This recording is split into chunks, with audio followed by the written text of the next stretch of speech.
Hi, this is Liz Coley, and welcome back to Undercover Reading. We're reading The Captain's Kid, Chapter 7, Part 3. "This better be important," Karthik muttered. "I abandoned Khan in the middle of a good vid. She refused to leave." "That's perfect," I said. "This is for your eyes only. Take a look. Recognize anyone?" He glanced at the picture briefly. "I hate to tell you this, but there are more than 1 billion people in India, and besides, these are the other kind of Indians." "Ah, I know, you freak," I said. "Take a look at this guy in particular." The man in profile was watching two boys at the edge of the image, kicking a soccer ball. Karthik frowned. "Surely you don't think?" "No, it must be a coincidence." "I have no doubt. That dang clerk who locked us in the luggage room. It's him." "We locked ourselves in the luggage room," he reminded me. "I don't think so. Now that I see this, in fact, I'm sure it was no accident. The clerk was definitely somehow involved. Did he go from Arizona to Brazil just to trap us?" Karthik rubbed his imaginary goatee. "Well, if so, where does that put us? How does it help? We are over 1 billion kilometers safely away from him. That doesn't explain the attack in the garden or on Luna." "Yeah, I know, but see this man here glaring at the camera?" Karthik blinked. "I see, but I do not recognize." "That's River Swift." I paused for greater dramatic effect. "And he's on board." "On board?" Karthik's voice cracked. "Yes, he is. He most certainly is. He's one of Masuna's traveling companions, or guards, or whatever." "Who's Masuna?" "She's the Sekweuna we took aboard. I guess you'd call her the ambassador." I swore him to secrecy and filled him in on what Dad had told me about the retrieval mission. "What do you think about that?"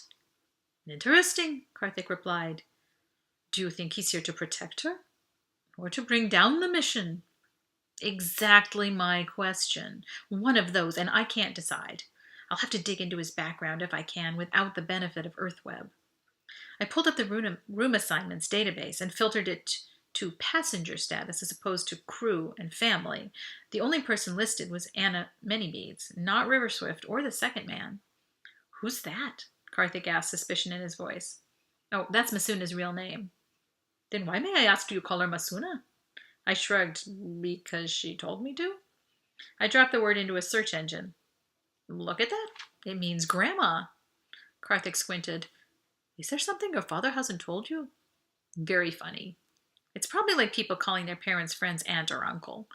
I don't know. Anyway, that doesn't matter. What's weird is why River Swift and what's his name, the other guy, aren't listed as passengers along with her." "Check the next door room assignment," Karthik suggested. Ah, there they were. Aaron Riverswift and Jack Whitesinger. "Oh, yeah, that's why I keep you around, Watson." "I'm Sherlock," he said. "You're Watson." "They're listed in the crew roster as security division.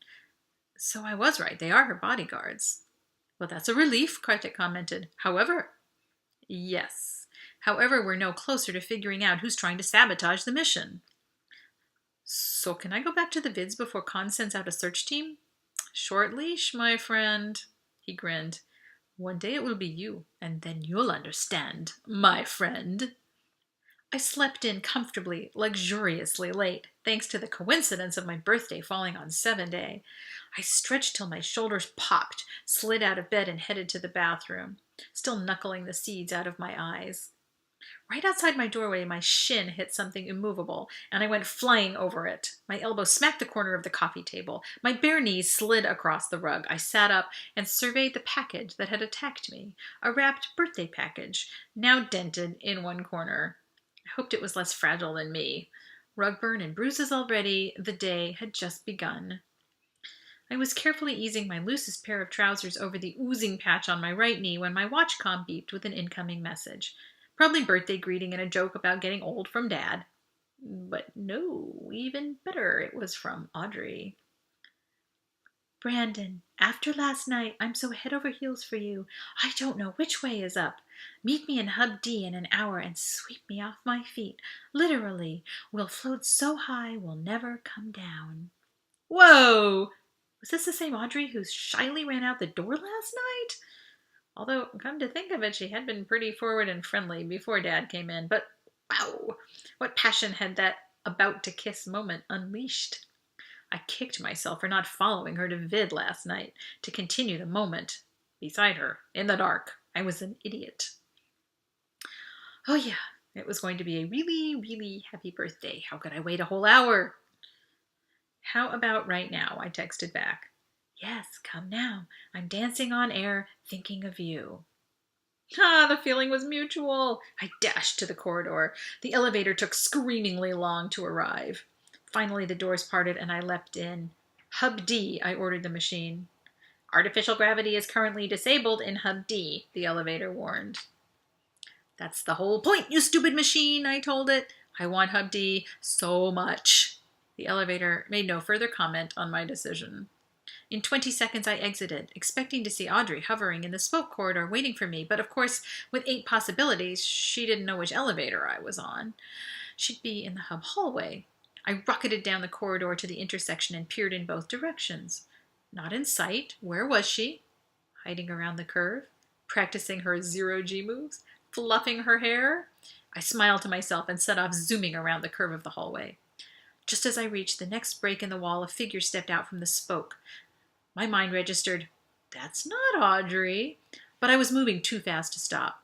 A thick arm raised a heavy baton. I tucked to spin and rebound off a wall to change directions, but it was too late. A blinding pain rattled my skull. My shoulder crashed into the wall. I tumbled in free fall, no sense of up. And then the lights went out. Uh-oh. Come back for the next episode.